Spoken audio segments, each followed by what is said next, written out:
Assalamualaikum warahmatullahi wabarakatuh. Waalaikumsalam warahmatullahi wabarakatuh. Selamat pagi dan salam sejahtera untuk kita semua. Yang terhormat para CGP dan Bapak Ibu sekalian, alhamdulillah pada hari ini kita berkumpul dalam rangka kegiatan diseminasi budaya positif dari CGP kepada rekan sejawat yang insya Allah akan dibawakan atau dipaparkan oleh Bapak Masudi SPD MM. Tapi sebelum itu, mari kita buka kegiatan diseminasi ini dengan berdoa menurut agama dan keyakinan kita masing-masing. Berdoa dimulai.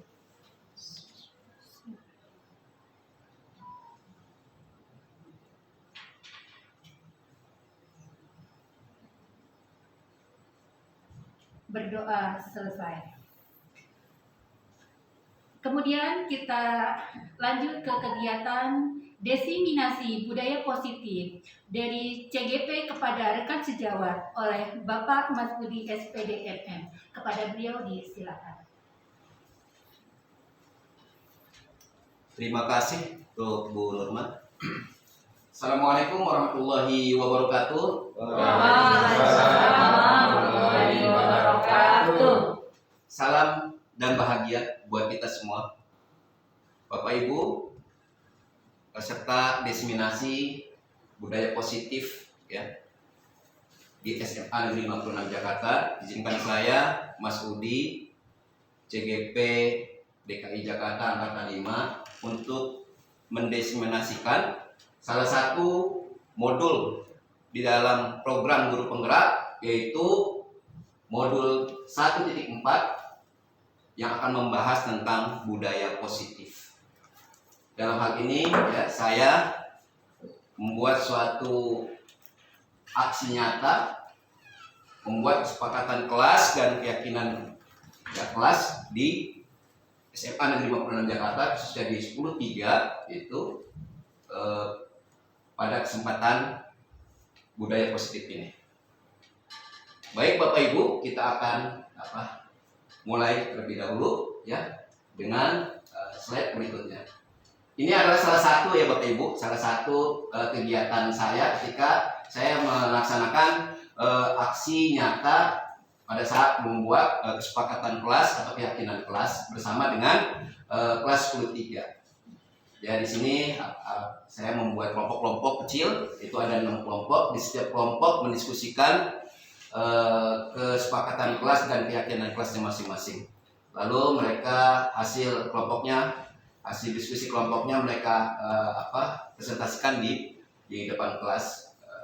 Dari masing-masing kelompok tersebut tentunya akan ada yang sama secara makna dari kesepakatan kelas tersebut. Nah, itulah nanti yang akan diramu disimpulkan menjadi satu keyakinan kelas secara utuh atau keseluruhan. Baik, kita lanjut. Salam dan bahagia. Ini adalah dua kata atau satu kalimat yang sering sekali ya akan kita dengar penyampaiannya ya pada saat ya, mungkin nanti di suatu saat ya Bapak Ibu guru ya juga akan mendapatkan kesempatan seperti kami untuk melaksanakan program pelatihan guru penggerak. Ya. Kemudian Assalamualaikum warahmatullahi wabarakatuh ya. Salam damai sejahtera, Om Swastiastu ya. Nama budaya, salam kebajikan, rahayu untuk kita semua di ruang meeting ini. Bapak Ibu, coba kalau kita lihat ya. Bapak Ibu baca tentu dari kata-kata ini apa kata positif yang bisa kita ambil. Mungkin ada yang bisa menyampaikan satu aja ya kata positif. Memberikan doa. Ya silakan Pak Marjuni. Memberikan doa Pak Memberikan doa orang lain atau saudara kepada orang lain, kepada teman. Ya. Semangat. Ada lagi? Semangat. Bahagia. Bahagia, luar biasa. Ada lagi? Semangat. Semangat. Semangat, mantap. Gembira. Apa? Gembira. Ada lagi? Kata-kata menginspirasi atau kata-kata yang membangun positive thinking ya ketika kita akan melakukan suatu aktivitas. Karena yang kita akan bahaskan sekarang adalah tentang budaya positif Bapak Ibu. ya. Baik. Nah, tentu masing-masing sudah mempunyai kata budaya positif tersebut. Nah, coba sekarang kalau kita dengan kata-kata tadi Pak Marjuni ya, Bu Deni atau Bu Ella ya, Bu Siti Nurjana, kemudian Pak Sorjono, Bu Tina, kemudian Bu Nursia, Bu Dea atau Pak Restu. Nah, sekarang kalau kita nih ya, kita bersama-sama kita saling berkata. Tadi seperti Pak Marjuni kata, silakan ucapkan kepada teman atau saudara kan tadi ya, atau tadi semangat Bu, siapa tadi yang semangat? Oh ya, Bu Deni ya, semangat tadinya. Coba sekarang ya, saya minta ya kita bersama-sama untuk mengucapkan kata-kata positif itu kepada teman sebelah kita masing-masing. Ya, silakan Bu. Assalamualaikum. 1, 2, 3. Oke.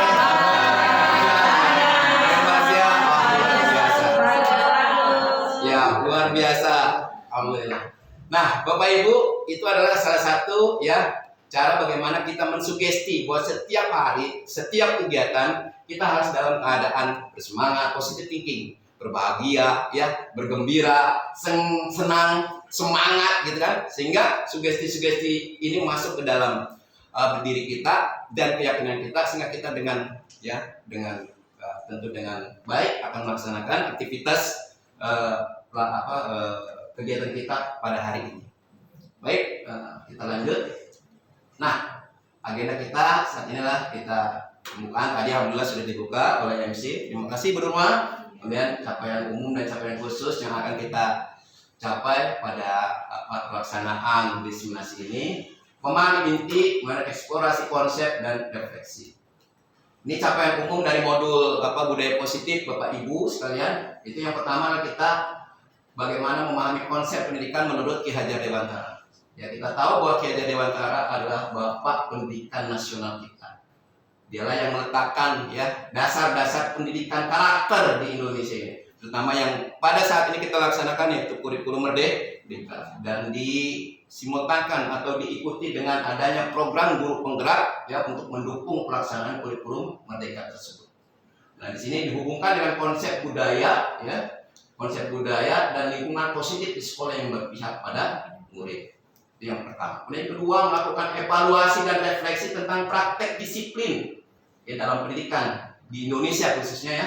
Lebih khusus lagi ya di Indonesia pada umumnya lebih khusus lagi ada di sekolah kita, yaitu di lingkungan SMA Negeri 56 Jakarta. Bagaimana kita mempraktekkan disiplin atau budaya disiplin ini di dalam lingkungan sekolah atau kelas kita. Nah, kemudian mendapatkan pemahaman baru mengenai konsep disiplin positif. Berarti kan ada disiplin yang negatif ya Bapak Ibu.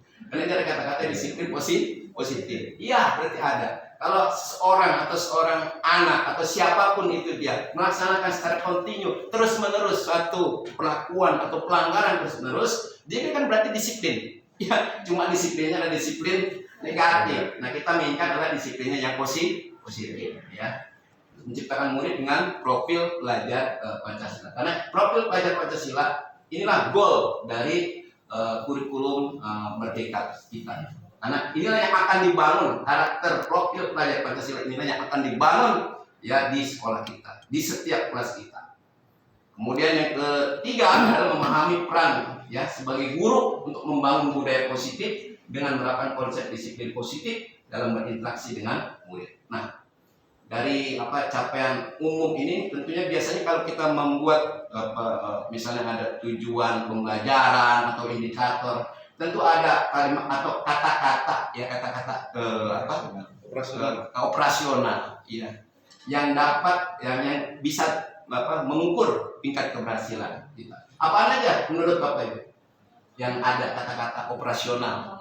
Memahami, mewujudkan, memahami, kan?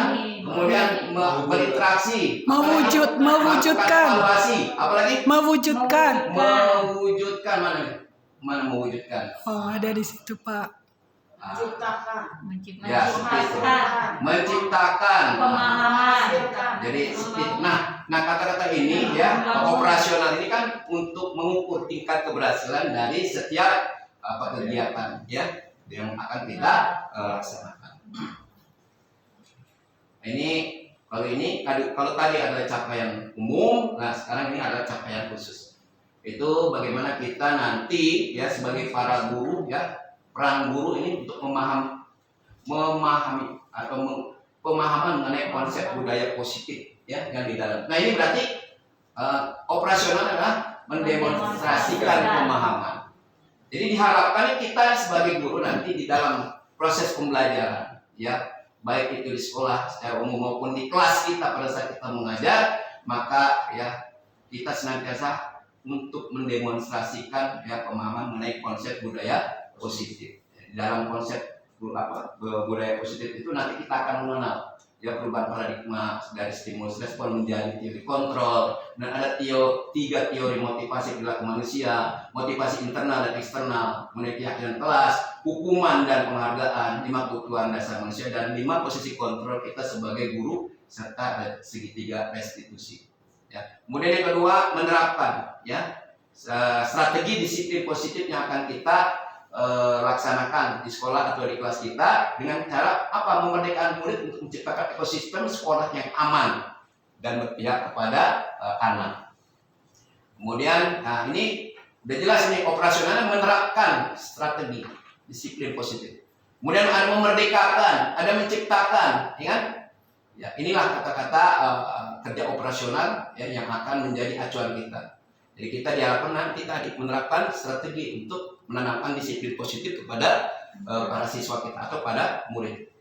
Nanti di dalam proses guru penggerak itu mungkin kata-katanya nanti kepada siswa itu berkurang, tapi kepada murid, karena memang ini diadopsi dari Ki Hajar Dewantara yang pada saat itu yang adalah kan dia sebutan untuk siswa itu adalah murid, bukannya siswa ataupun bukannya peserta didik, tapi murid.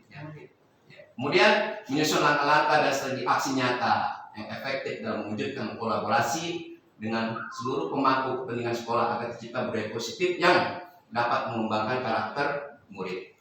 Bersikap reflektif dan kritis ya terhadap budaya di sekolah dan senantiasa mengembangkannya sesuai dengan kebutuhan sosial dan murid ya. Dan kata-katanya murid lagi ya. Jadi seperti itu. Nanti Bapak Ibu jangan nama murid. Memang diadopsinya kan dari pemikiran Ki Hajar Dewantara. Oke, kita lanjut. Oke, ini ada pertanyaan pemantik Bapak Ibu ya.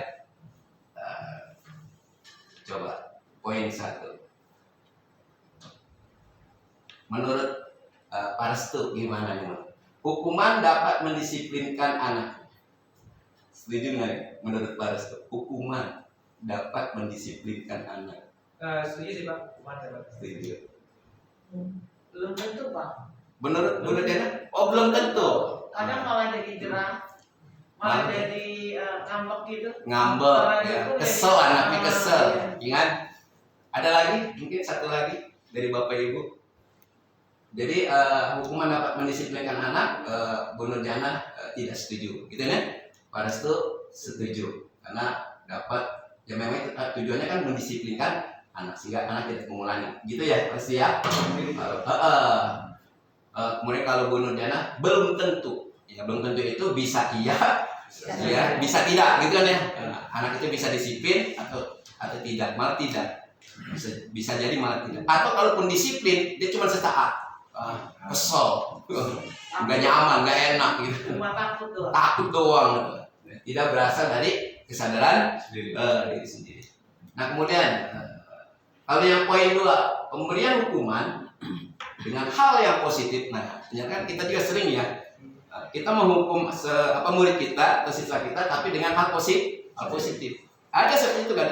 Dengan cara apa? Seperti membaca, ya. Kemudian apalagi waktu kita mungkin SD ya. Nulis coba, saya juga pernah Pak, Bu, ya nulis waktu SD. Misalnya nggak bawa buku paket gitu kan ya, disuruh nulis sama guru saya itu untuk menyalin satu bab gitu. Nah itu kan berarti bentuk hukuman tapi hal yang positif gitu kan. Kemudian membersihkan halaman sekolah itu ternyata apakah dapat meningkatkan disiplin anak? Setuju nggak? Saya Setuju nih ya. Jadi pemberian hukuman yang positif ya, hal yang positif, hukuman tapi bersifat positif tadi ya, ini dapat meningkatkan disiplin anak. Oke, ada yang berbeda? Tidak selamanya. Bu, apa Pak Sarjono? Sama. Sama ya, setuju ya? Setuju kok. Main dua setuju. Bu Dea gimana? Ya, setuju Pak. Setuju. Oke, jadi setuju ya. Iya. Kemudian poin 3, memberi penghargaan itu dapat meningkatkan motivasi belajar anak. Nah, Iya. mana? Setuju. Setuju. Setuju. Apalagi Penghargaan, ya gimana Bu?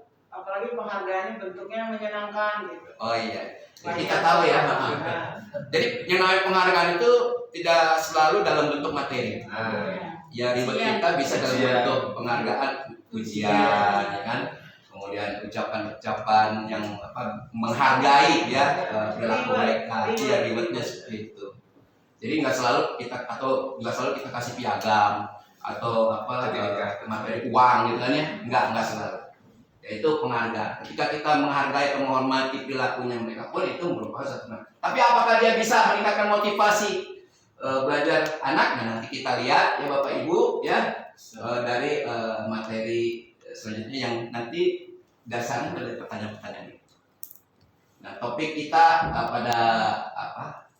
pada eksplorasi konsep, artinya kita akan membahas satu persatu konsep-konsep atau materi-materi dari budaya positif ya, dari budaya positif, dan bisa menjawab akhirnya pertanyaan-pertanyaan pemantik tadi.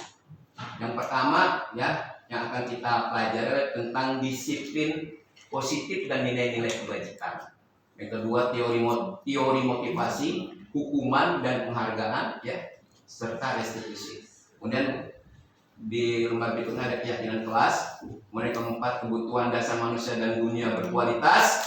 Kelima, restitusi. 5, posisi kontrol kita sebagai guru nih Bapak Ibu. Kemudian ada yang keenam adalah restitusi segitiga, segitiga restitusi. Jadi ini bagaimana kita mengambil salah satu posisi kontrol, itu nanti kita akan menyelesaikan masalah-masalah berkolaborasi dengan para siswa dengan menggunakan teori segitiga restitusi. Jadi dari 5 posisi kontrol ini, nanti ada salah satu posisi kontrol kita sebagai guru, letaknya di mana nanti kita lihat ya, bagaimana menyelesaikan masalah pelanggaran yang siswa lakukan itu dengan teori segitiga restitusi. Baik, kita lanjut. Kita akan bahas satu persatu Bapak Ibu. Baik, tadi disiplin positif dan nilai-nilai kebajikan universal. Yang pertama ya Bapak Ibu ya, apa itu disiplin positif dan nilai-nilai kebajikan universal? Bapak Ibu coba deh Pak. Ini ilustrasi ya Bapak Ibu.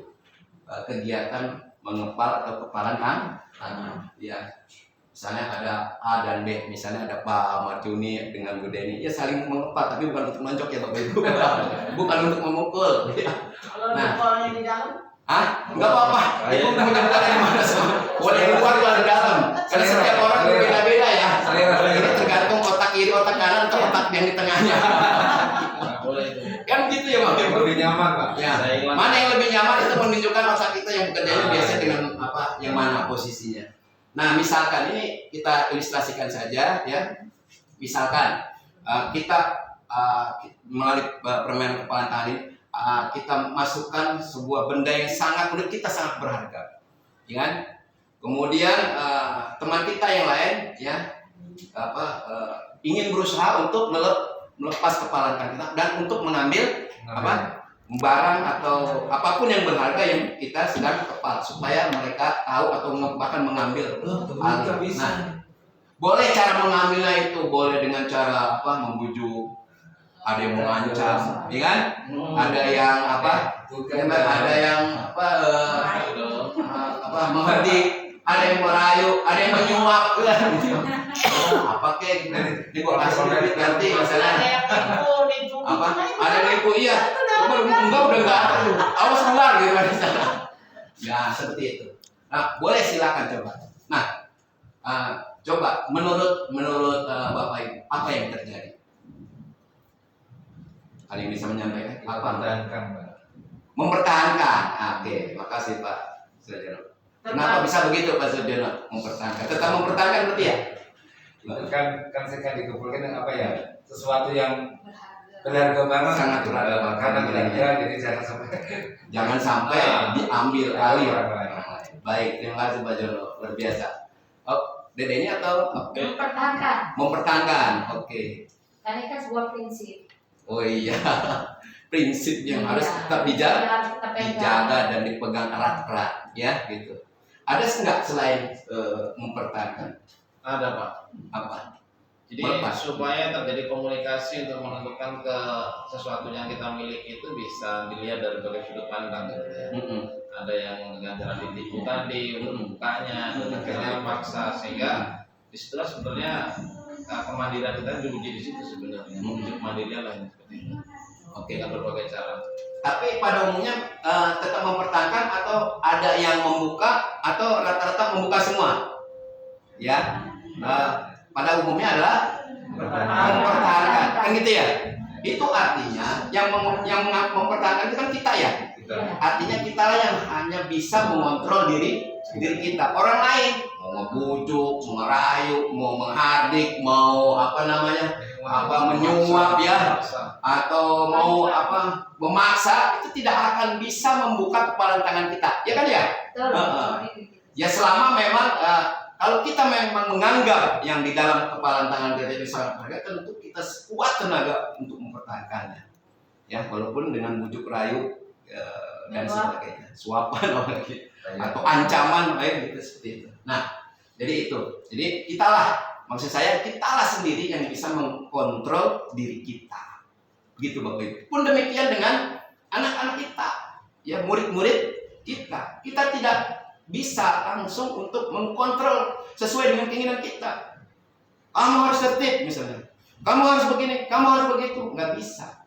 Ya. Jadi kita harus tadi Pak Marjuni bilang kolaborasi, ya, membangkitkan kesadaran internal, ya, intrinsik, ya, kesadaran yang berasal dari dirinya sendiri.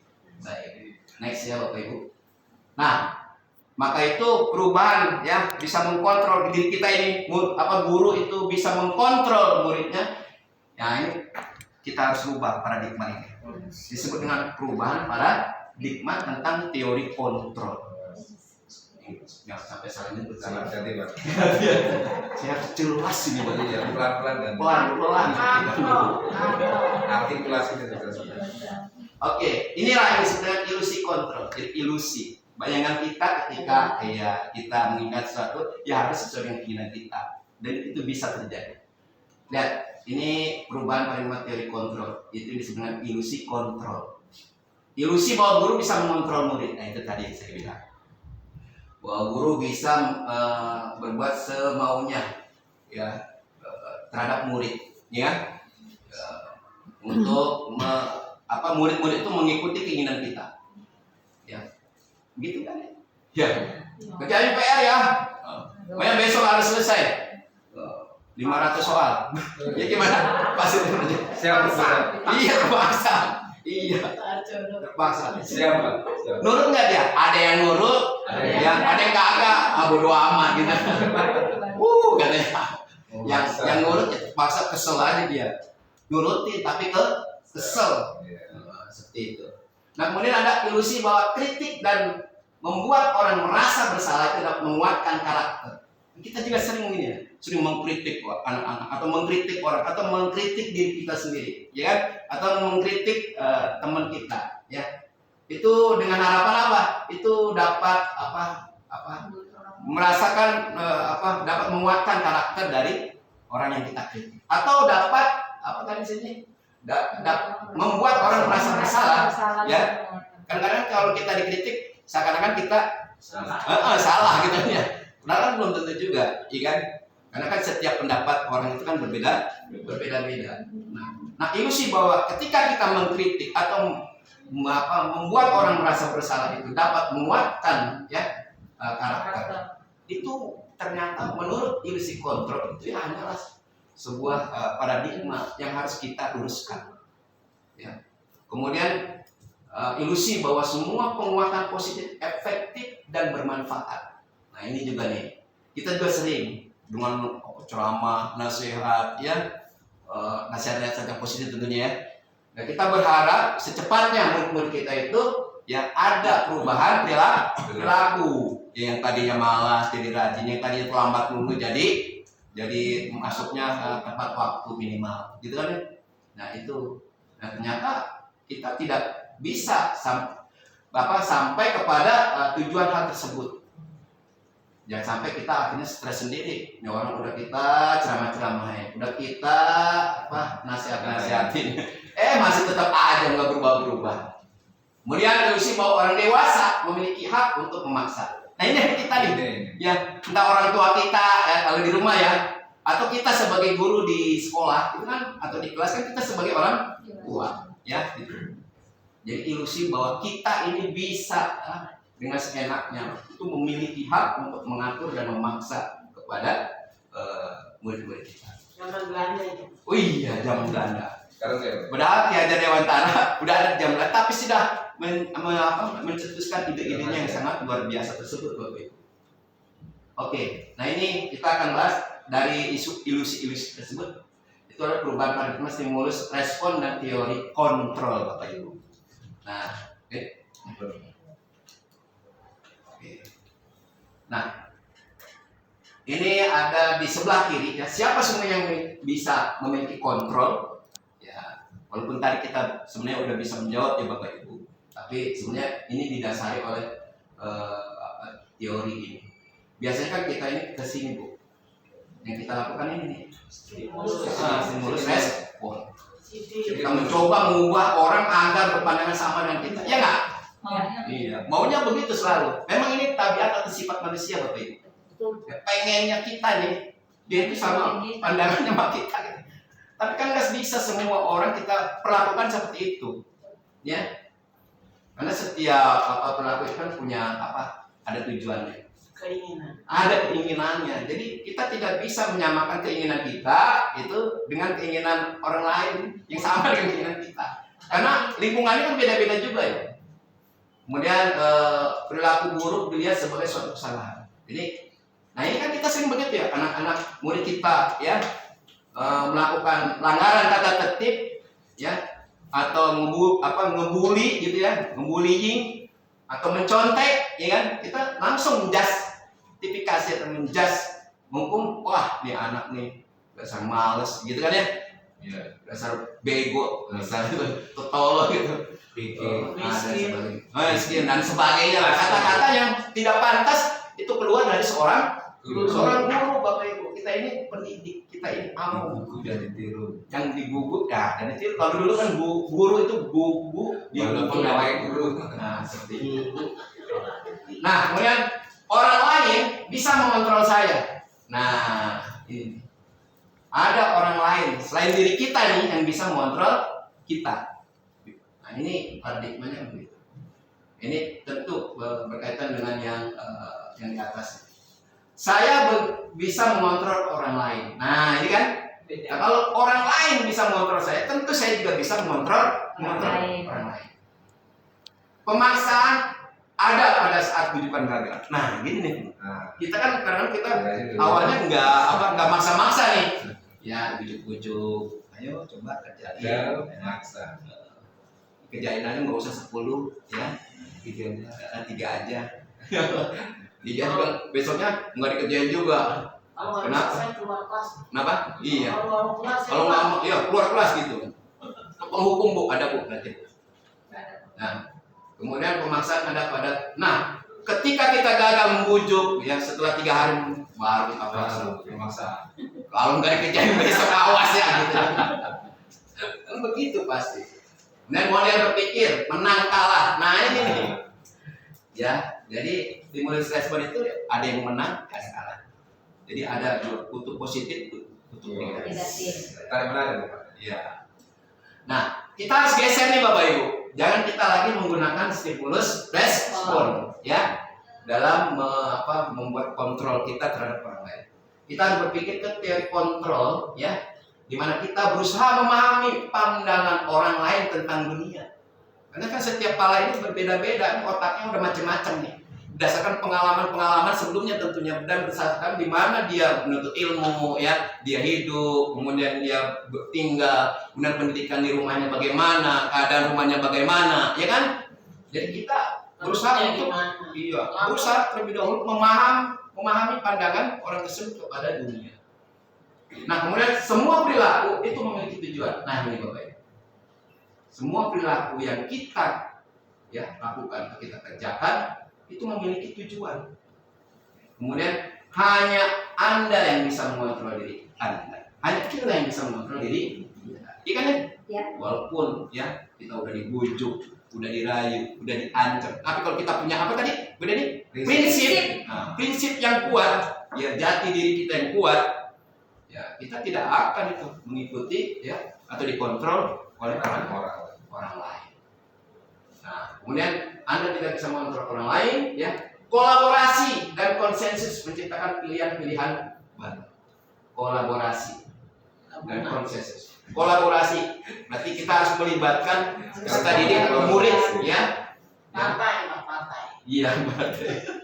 Dan konsensus yang sepakat untuk menciptakan pilihan-pilihan baru. Ya. Jadi jangan ada menghukum dengan satu hukuman yang sudah ditetapkan oleh sekolah, oleh kita. Kadang-kadang nih guru nih kita sekolah udah tetapin hukumannya ini, tapi kita guru bereksplorasi dengan hukumannya sendiri, improvisasi, mengimprovisasi dirinya dengan hukumannya sendiri. Padahal di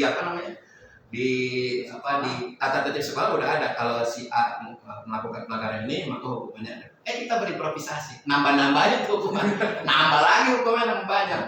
Udah pertama itu nggak pernah tersosialisasi kepada para siswa atau para murid, udah gitu. Kan itu satu arah tidak pernah tuh dibicarakan ketika kita membuat peraturan tata tertib kepada para murid, kan tidak ada kesepakatannya kan ya. Nah, seperti itu Bapak Ibu. Cuma sosialisasi. Iya, cuma kita kekurangannya tidak tersosialisasi dengan baik. Mungkin udah disosialisasi, cuman pada saat sosialisasi si murid ini nggak hadir gitu. Atau pada saat diberikan tata tertibnya nggak ada dibaca. Nggak paham. Udah dianggap cuman hanya sekedar kertas di tanda tangan. Kemudian yang terakhir adalah model berpikir menang-menang. Nah, ini yang kita harus laksanakan. Semua benar. Iya, tidak ada yang kalah. Tidak boleh ada yang tersakiti. Ya, tidak boleh ada yang merasa lebih hebat. Semuanya menang Bapak Ibu kita. Karena kita ada organisasi besar teman di sekolah, organisasi pendidikan butuh kolaborasi dari kita semua, Bapak Ibu. Oke, nah ini Bu, Pak, ini tentang secara mapping dari disiplin positif, peer control atau teori pilihan yang dikemukakan oleh Dr. William Glasser. Karena dia bahwa kita itu tidak bisa mengontrol orang lain, kan gitu ya. Hanya Anda yang bisa mengontrol diri Anda sendiri. Kemudian semua perilaku memiliki tujuan, model berpikir menang-menang yang tadi yang di map tadi. Kemudian dari atas kebutuhan dari kita ini, bahwa kebutuhan kita ini ternyata berbeda-beda kan ya. Yang berbeda. Kita berusaha untuk memahami pandangan orang lain terhadap dunia, dan setiap orang memiliki gambaran yang berbeda-beda. Nah, kemudian di sini ada dari bahwa kita tidak bisa mengontrol orang lain, yang kita bisa mengontrol diri kita sendiri. Di sini nanti akan kita lihat tentang makna disiplin. Makna disiplin itu apa? Ternyata disiplin itu yang dalam otak kita, disiplin itu apa ya? Bisa nggak ingat-ingat? Ketika kita disiplin, apa tuh yang aturan, peraturan. Terus ada lagi kepatuhan. Ada lagi apa? Ketaatan. Ini yang udah ada di sini nggak usah dibaca dulu, nggak apa-apa Bu. Yang selama ini kita sudah pahami di dalam diri kita. Aturan atau peraturan. Terus apa tadi? Takut,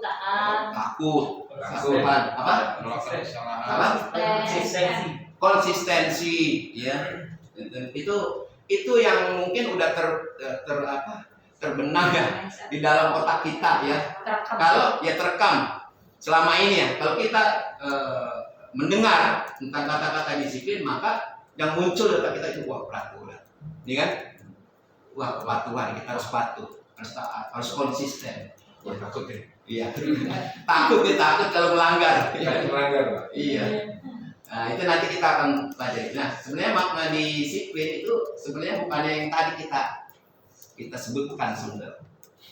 Jadi makna itu sudah bergeser dari makna aslinya, ya.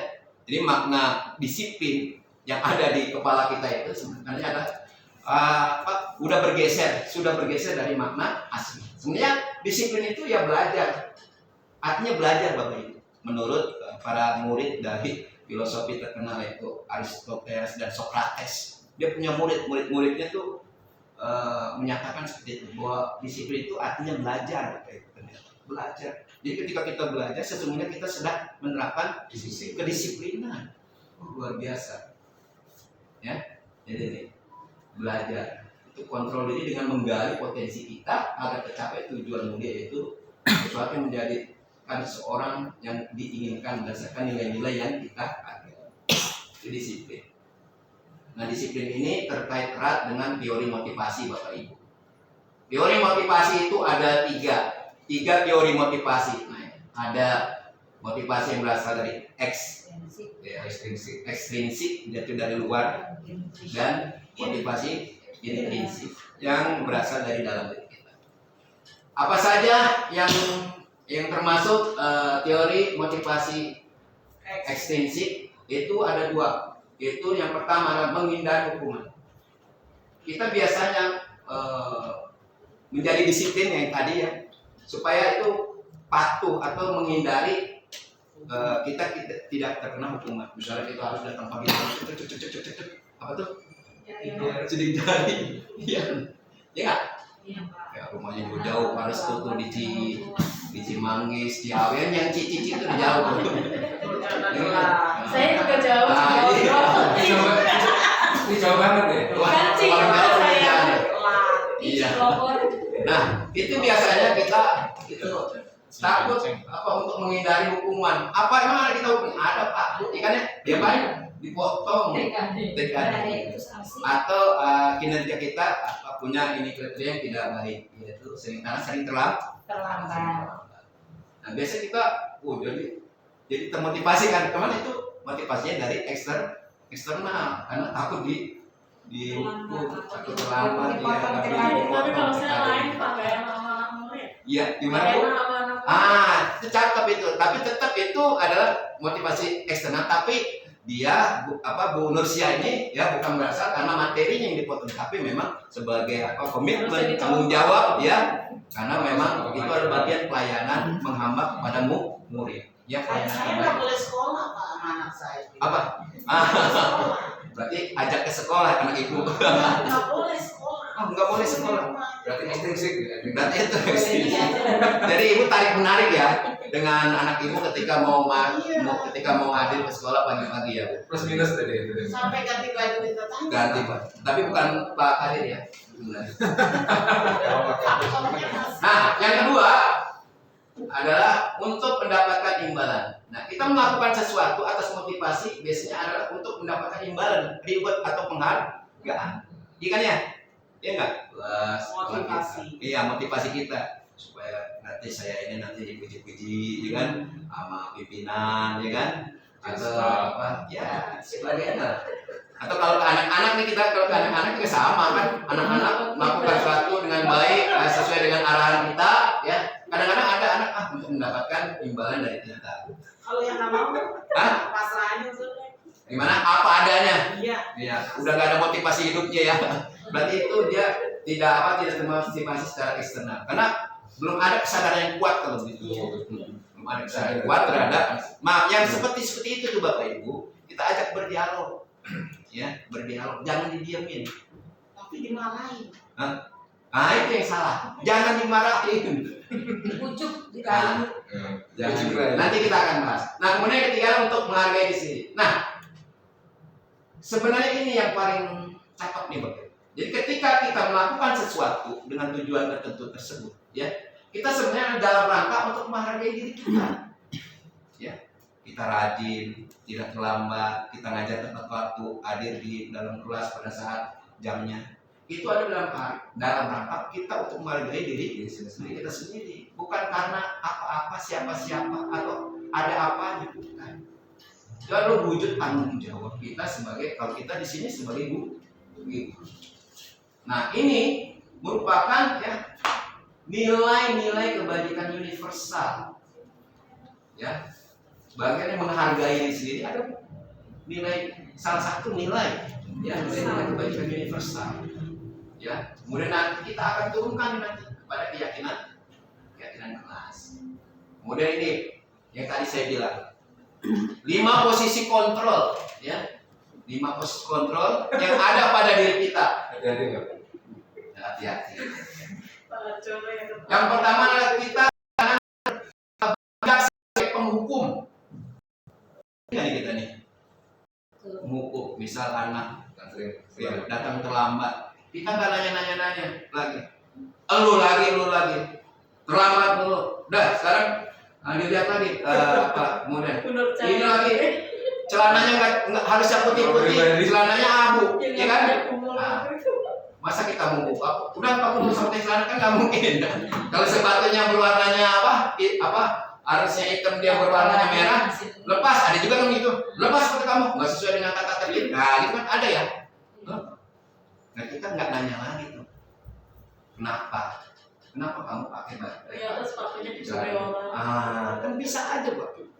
Ketika dia sepatunya dicuri atau hilang, udah namanya ada pepatah udah jatuh ketiban. Syukur dia udah datang Bapak. Syukur. Ya. Ke apa namanya? Walaupun sepatunya berbeda. Ya. Nah itu sebagai penghukum. Membuat rasa bersalah. Ya, sedih juga kita nyalain murid kita. Kamu ini bagaimana sih? Udah berkali-kali saya bilangin juga, gitu. Ini kadang-kadang kita juga posisi kontrol kita, ya kan? Kita juga bisa berguna sebagai teman. Yuk, mana yang nggak bisa? Bapak siap 24 jam melayani kamu nggak? Melayani lah gitu. Melayani lagi. 24 jam melayani kamu kalian. Jangan kamu ya, jangan kamu kalian semua. Kalau kamu kesana satu orang. Kalian aja. Kalian. Tapi kan kamu. Kalau kamu kesannya satu orang. Sama. Nah, kemudian ada posisi kontrol kita sebagai pemantau, pengawas, kayak CCTV. Wah, harus ini. Kalau lagi rapat main HP dulu nih. Bisa. Soalnya 8 orang. Iya. Dia Bisa. kelap tangan. Atau Mas Supri nih. Orang dengerin pengawas lagi ngomong malah main laptop mulu nih. Itu mantap gitu kan. Nurjana nih. Orang guru harusnya ngajar, itu ngapain di kantin di koperasi mulu? Ngitungin duit mulu. Nah itu ada yang bertugas sebagai pemantau atau pengawas. Kemudian ini posisi kontrol. Yang kelima, ini yang paling hebat nih Bapak Ibu. Ya sebagai manajer. Kita nih diharapkan sebagai guru, ya, yang berprofesi sebagai guru. Ini adalah posisinya pada posisi yang ini. Sebenarnya 5 posisi kontrol ini bisa apa namanya fleksibel bisa. Cuma diharapkan kita, kan kadang-kadang situasional dari hati, kepala, pikiran kita kan banyak ya. Kita mungkin tidak bisa menerapkan posisi kita sebagai posisi manajer semua kan. Ya tinggal ya situasi kondisi gitu kan. Nah, tapi diharapkan kita sebagai guru yang sudah belajar dengan berbagai disiplin ilmu dan mengikuti pelatihan-pelatihan yang amat luar biasa. Ya profesional. Coba berusaha untuk menerapkan dari 5 posisi kontrol ini pada posisi kontrol yang ke-5, yaitu posisi kontrol kita sebagai Kalau manajer ngapain? ya. Nah, manajer, posisi kontrol manajer nanti akan menerapkan ini Bapak Ibu.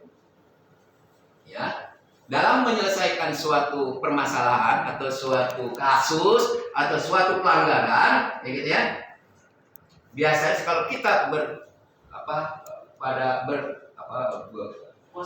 berposisi di manajer, kita akan melakukan yang namanya segitiga restitusi. Ya, segitiga restitusi. Ada tiga ya langkah untuk menerapkan segitiga restitusi. Itu menstabilkan identitas, kemudian validasi kebutuhan dan menanyakan keyakinan. Nanti kita bahas. Kemudian di sini juga terkait dengan kebutuhan dasar manusia, kebutuhan dasar dari para murid kita, yaitu bertahan hidup, penguasaan, kasih sayang, dan rasa terima kasih, kesenangan dan kebebasan. Inilah yang mendasari ketika kita melaksanakan sesuatu, ya. Karena kita pasti bertahan hidup. Ketika HP kita dicuri orang, bagaimana kita? Atau ya apapun itu ya, penguasaan dan sebagainya. Baik, kita lanjut Bapak Ibu. Nah, apa makna disiplin itu tadi? Nah, ini tadi saya katakan. Disiplin itu artinya belajar. Ya, disiplin. Ini dari murid-muridnya Sokrates, Plato. Ya, disiplin. Iya, disiplin diri akan membuat orang menggali potensi pada dirinya sebagai wujud penghargaan pada diri. Kemudian, cuma tadi ya bergeser maknanya. Ya, kecenderungannya kalau umumnya akan membuat kata disiplin dengan ketidaknyamanan, bukan dengan apa yang kita hargai atau pada pencapaian suatu tujuan yang mulia. Nah, ini yang saya katakan tadi. Nah, ini nilai-nilai kebajikan. Apa itu nilai-nilai kebajikan, Bapak Ibu? Ya, adalah nilai-nilai ya sifat-sifat positif manusia yang merupakan tujuan mulia yang ingin dicapai setiap individu. Jadi setiap individu itu mempunyai tujuan yang mulia, ya, yang bersifat universal dan lintas bahasa, lintas suku, bangsa, agama maupun latar belakang, tidak mempermasalahkan apapun. Pada dasarnya setiap manusia itu memiliki ya sifat dasar yang mulia dari yang maha kuasa, itu nilai-nilai kebaikan universal. Pasti di dalam hatinya dia menyatakan bahwa hal itu ya pasti kebaikan sebenarnya ada. Nah, kemudian poinnya adalah setiap perilaku perbuatan itu memiliki suatu tujuan. Tadi, ya, dengan mengaitkan nilai kebajikan yang diyakini seorang, maka motivasi intrinsiknya akan terbangun. Jadi kita ingin membangkitkan motivasi intrinsik pada setiap diri murid-murid kita sebenarnya ini.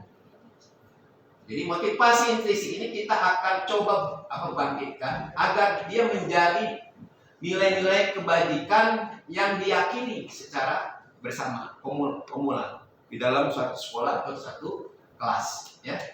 Nah, kemudian untuk kita nih, karena kita bergerak di dalam pendidikan dan menurut kurikulum Merdeka, maka nilai kebajikan apa yang akan kita angkat itu nilai kebajikan profil belajar Pancasila. Satu yang beriman bertakwa kepada orang biasa dan berawas, mandiri, gotong royong, kritis, pendidikan global, dan kreatif. Ini Bapak Ibu tentu udah di luar kepala semua ya.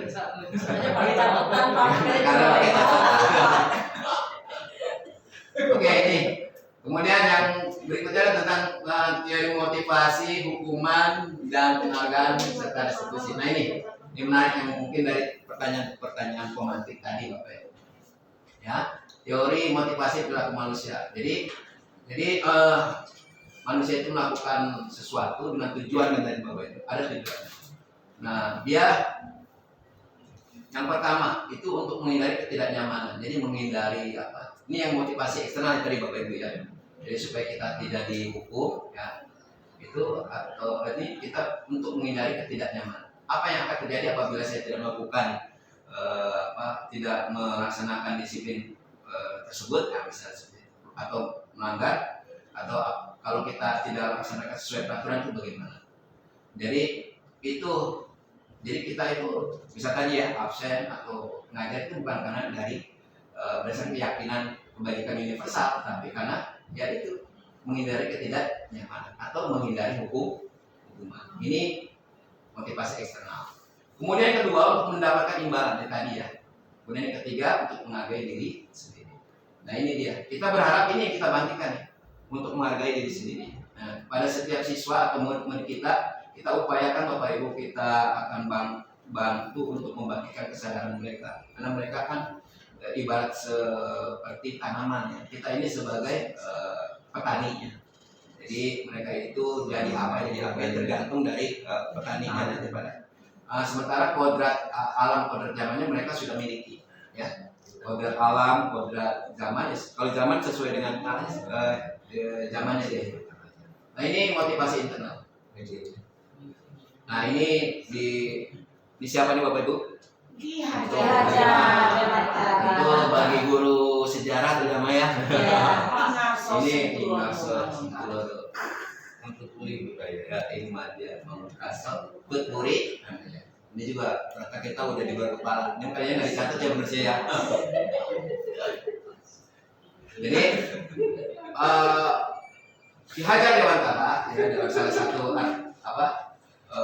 artikelnya di sini di salah satu artikelnya dia nyatakan bahwa merdeka itu artinya tidak hanya terlepas dari perintah, akan tetapi juga cakap buat memerintah diri sendiri.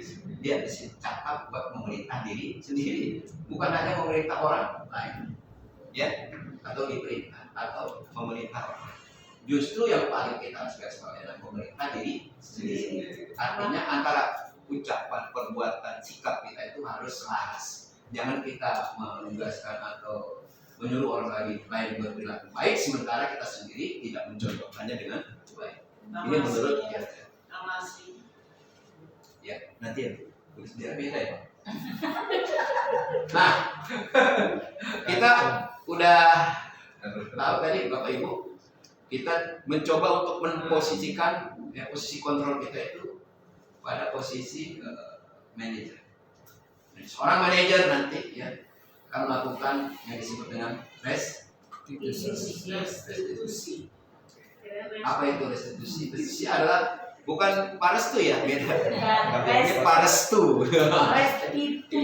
Restitusi itu apa? Itu adalah satu proses untuk menciptakan kondisi ya bagi para murid-murid kita untuk memperbaiki kesalahan mereka.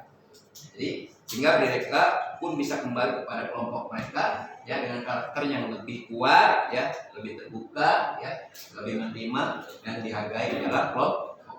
Nah, restitusi juga ini merupakan proses kolaborasi antara guru dengan ini kami di saya dengan teman-teman guru penggeraknya alhamdulillah kemarin ini sudah melaksanakan video restitusi ya Bu ya Pak ya. Jadi kita berkolaborasi sudah dengan beberapa siswa ya. Bagaimana kami menyelesaikan permasalahan yang dilakukan atau pelanggaran dilakukan oleh para murid tersebut sehingga mereka bisa sadar secara intrinsik dalam dirinya, kemudian dari pendapatnya dan dari dirinya sendiri dia menyelesaikan permasalahan tersebut agar tidak terulang kembali. Nah, jadi membuat murid berpikir tentang orang seperti apa yang mereka ingin nanti menjadi tujuan muridnya itu untuk apa ya. Kemudian bagaimana mereka harus melakukan orang lain ya. Nah, ini 9 ciri-ciri restitusi. Nah, yang pertama, ini bukan untuk menebus kesalahan. Jadi, ketika kita melakukan suatu restitusi, itu bukan dalam rangka untuk menebus kesalahan dari si pelanggar, tapi untuk belajar dari kesalahan. Jadi, belajar kemudian memperbaiki kesalahan tersebut dan tidak mengulanginya kembali tentu. Jadi kalau kita hukum nih anak, kadang-kadang dia ngulang-ngulang lagi kan, karena tidak disadarkan. Ya, tidak dibangkitkan kesadaran intrinsiknya. Jadi jangan didiamin Bapak Ibu. Ya. Kan enggak enak ya kalau didiamin aja. Ya Bu Deni, diam baik. Diam baik. Ditanya diam lagi. Diam baik. Iya. Jangan diam baik apa ngapa? Kita apalagi berkomunitas ya. Guru itu harus nyaman, gembira. Pagi-pagi kita udah bangun jam 4, setengah 4 gitu kan ya. Guru-guru masak, yang ibu-ibu ya, yang bapak-bapak narik kopi maksudnya gitu ya. Nah, dan sebagainya gitu. Pagi-pagi, apalagi punya jauh kayak Parestu ya, Rusia ya, Pak Jono. Itu luar biasa itu. Jadi jangan sampai pas sampai ke sekolah ini, wah marah-marah atau ada temennya, Cepat tuwe. Iya, udah. Kita nikmati perjalanan kita ini sebagai guru dengan rasa sangat senang, bahagia, ya, semangat loh. Apalagi yang udah punya anak, walaupun punya anak kecil, wow, 3 kecil, baru melahirkan tapi tetap semangatnya. Itu modernitas. Oh, modernitas ya. Semangat Luar biasa. Main bapaknya. Ini, iya.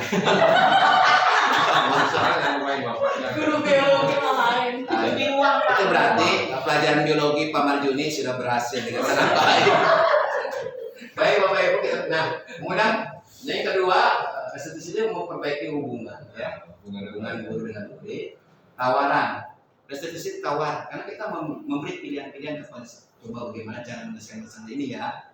Apakah kamu mau keluar atau keluar atau menyampaikan satu restitusi menuntun anak melihat di dalam diri ya, jadi introspeksi diri. Restitusi mencari kebutuhan dasar yang mendasari tindakan. Restitusi adalah cara yang paling baik.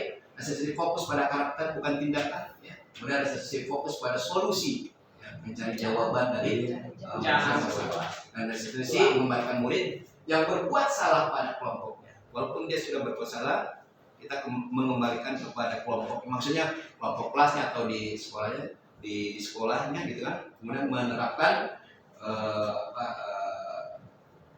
penghargaan dirinya yang sudah dia sadari. Baik, lanjut.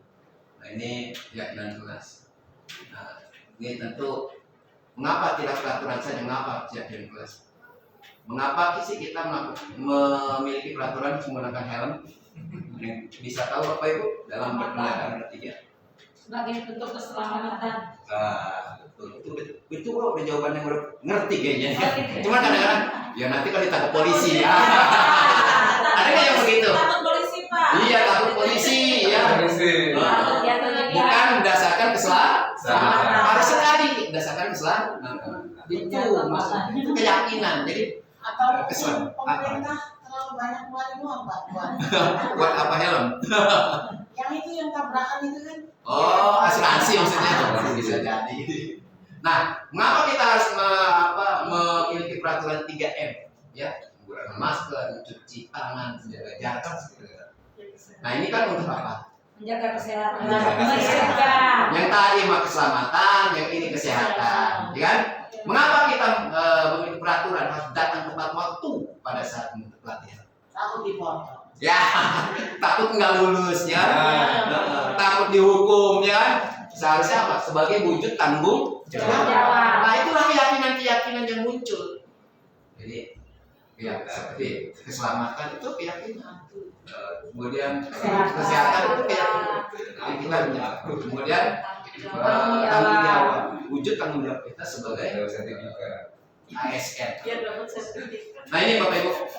Jadi kalau kita yang tadi kan peraturan itu konteksnya agak, kalau kita buat kalimat itu agak panjang, ya. Kadang-kadang dengan kalimat dilarang, jangan, ya nggak boleh gitu. Kadang-kadang ya. Tapi ketika kita ini kalau dalam skop di kali ini dia ada yang paling gitu. Kemudian di atasnya peraturan keyakinan kelas, kemudian lingkungan positif dan budaya positif yang paling diharapkan dari kita semua. Jadi kita ingin membentuk lingkungan kita semuanya dalam budaya positif. Tapi tentu dimulai dari yang kecil. Dari mana? Dari peraturan kelas. Peraturan kelas ini harus dikomunikasikan, dikolaborasi hingga menjadi namanya kesepakatan. Nah kesepakatan ini nanti akan berisi tentang keyakinan di dalamnya. Biasanya keyakinan kelas itu kalimatnya itu lebih abstrak dan sangat singkat agar mudah diingat. Ya seperti itu. Nih ya coba dari dua ini mana yang merupakan apa nih sini keyakinan kelas? Apakah yang ini, yang hijau, apa yang putih ini? Ini sama-sama kesepakatan kelas Bapak Ibu. Tapi mana yang berisi keyakinan? Sebelah kiri, Yang sebelah hijau. kanan. Yang hijau apa yang putih deh? Yang hijau. Yang hijau. Menurut Bapak Ibu yang hijau ini merupakan keyakinan. Nah, Yang putih. yang keyakinan ya, Yang keyakinan yang mana? putih. Nah, betul banget ya.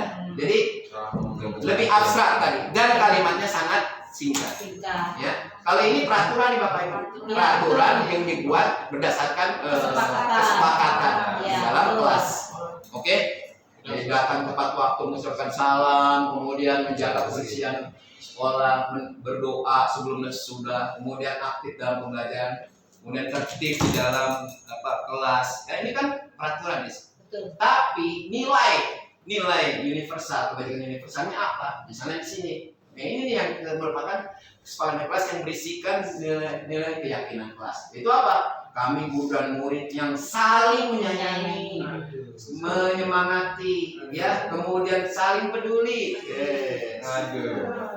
saling menyayangi.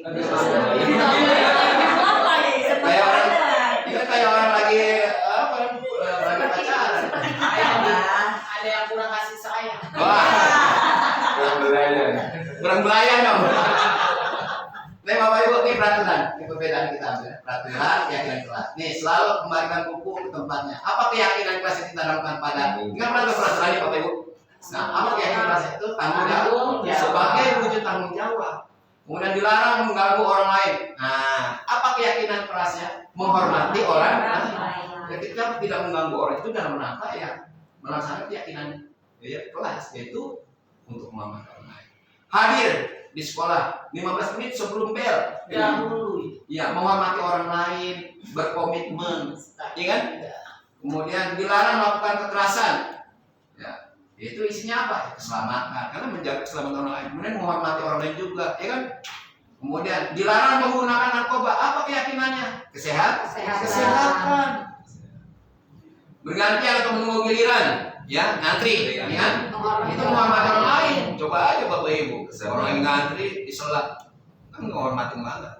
Kita jadi dongkol. Kemudian bersahabat. Ketika kita ngantri bersahabat. Kemudian gunakan masker itu untuk kesehatan dan keselamatan, ya gitu ya. Kita menggunakan masker itu bukan karena apa-apa, karena kita mau sehat dan mau selamat. Gimana kalau kita nggak sehat dan selamat? Kan orang-orang yang mencintai kita kasihan juga ya. Sedih. Apalagi kalau anak-anak kita itu masih 3, masih kecil-kecil gitu ya. Empat. Saya kalah. Budiar masih kecil, anaknya 4, saya baru 3. Apa saya yang 4 yang lain aja ya? Kan boleh nambah. Jangan berlari di kelas atau koridor. Ini keselamatan dan keamanan ya. Jadi demi keselamatan dan keamanan. Ya, seperti itu. Nah, ini tindakan guru ya. Ini guru. Ada yang apa? Nah, mencatat 100 kali dalam buku kalimat. Ini sebuah hukuman buat guru. Lari, terlambat datang. Lari kamu. Nah, itu menghukum, Pak. Kemudian murid diminta push up. Kecuali pada saat pelajaran olahraga. Itu bukan hukuman, tapi konsekuensi. Jadi kurban nggak boleh Pak sebenarnya. Nggak boleh. Kurban nggak boleh. Nggak boleh. Seharusnya. Nggak boleh deket-deket. Nanti pada saat pelajaran olahraga aja, Pak. Pesen apa? Saya pesen ya. Konsekuensi. Kalau pada saat pelajaran olahraga, anak murid Parestu nih ya, pada saat pelajaran olahraga, tapi ya Parestu kan guru olahraga, ya nggak Parestu ya. Kemudian Berarti anak ini datang terlambat, sebagai konsekuensinya dia lari, karena ada terkait dengan pelajaran. berarti kolaborasi Pak ya? Kolaborasi antara guru yang sudah. Si Restu cuma pusing banget. Nah ini seperti itu, push up ya. Menggantikan kertas tugas teman yang telah coret-coret, nah ini kan bukan hukuman, tapi konsekuensi ya. Membersihkan tumpahan air di meja karena tersenggol pada saat kita lewat gitu kan, itu konsekuensi. Ini contoh-contoh konsekuensi dengan hukuman. Perbedaannya Bapak udah salah apa lihat. Nah ini dia perbedaan hukuman dan konsekuensi. Ya suatu hukuman itu menyakitkan ya. Ini yang harus terjadi. Membuat anak sakit, membenci kedisiplinan, ya kan? Kemudian terpaksa menyakiti diri sendiri, konsep diri yang buruk ya, dan yang lainnya marah. Nah kalau konsekuensi Bapak Ibu ini harus, jadi sesuatu harus terjadi membuat anak masih tidak nyaman dalam jangka waktu pendek. Kalau yang hukuman jangka waktu panjang. Anak menghargai disiplin, stimulus tanggapan, mendorong anak agar mudah menyesuaikan diri, konsep diri yang baik ya, anak belajar mematuhi peraturan, kehilangan hak, dibuat tidak nyaman diasingkan. Nah ini ada memang beberapa yang mirip ya Bapak Ibu. Makanya nanti ada yang ketiga yang namanya restitusi. Ya, ini. Nah ini ada disiplin yang gagal, itu nanti biasa kita menerapkan hukuman kepada para murid, itu akan menghasilkan identitas disiplin yang gagal. Tapi kalau kita ingin disiplin kita sukses Bapak Ibu, itu lakukan yang namanya konsekuensi dan restitusi. Terutama kita diarahkan sebenarnya ke yang ini Bapak. Konsekuensi nggak jadi masalah sih. Dia termasuk yang menegakkan disiplinan yang bersifat positif yang sukses. 11-12. Yang 12 yang institusi ya Bapak Ibu. Iya. Masih boleh Bapak. Ya, seperti itu. Berarti intinya kalau anak masuk pendidikan TNI gitu untuk SMA kalau modelnya begini, Nah, ya Pak. kaget betul Bapak Ibu. Kaget. Makanya dia mungkin ya harus ada memberikan pemahaman terlebih dahulu kepada siswa karena memang beda pendidikannya Bapak Ibu.